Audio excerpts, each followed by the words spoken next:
అధికార పార్టీని విమర్శించడం ఎవరు విమర్శించారు?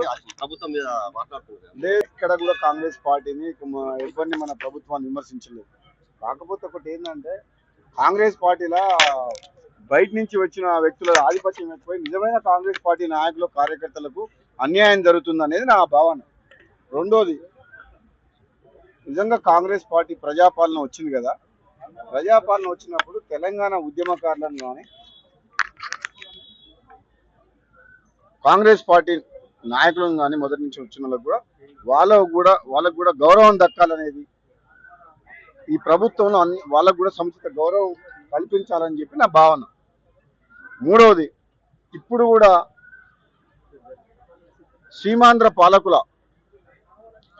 సీమాంధ్ర మీడియా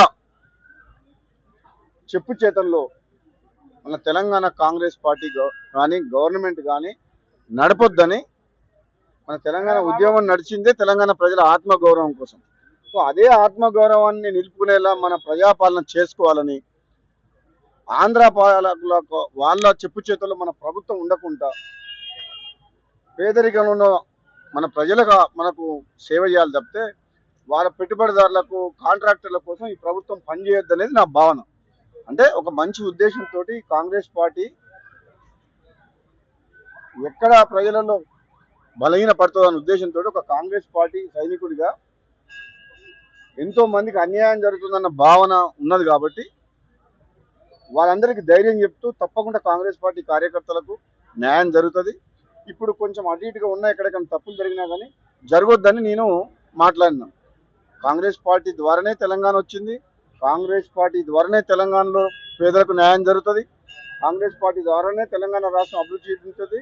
ఇవన్నీ కూడా రాహుల్ గాంధీ గారి నాయకత్వంలోనే జరుగుతాయి. కాబట్టి బయట నుంచి వచ్చిన వ్యక్తులు, పదవులలో ఉన్నోళ్ళు నిజమైన కాంగ్రెస్ పార్టీ కార్యకర్తలకు, కాంగ్రెస్ పార్టీ నాయకులకు అన్యాయం చేయొద్దు.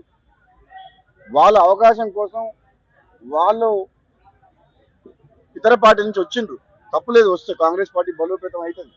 కానీ కాంగ్రెస్ పార్టీకి వచ్చి కాంగ్రెస్ పార్టీలో ఉన్నోళ్ళనే అణచివేస్తాము, అగౌరవపరుస్తాము, అవమానిస్తాము అంటే మంచి పద్ధతి కాదు అని చెప్పిన. Thank you.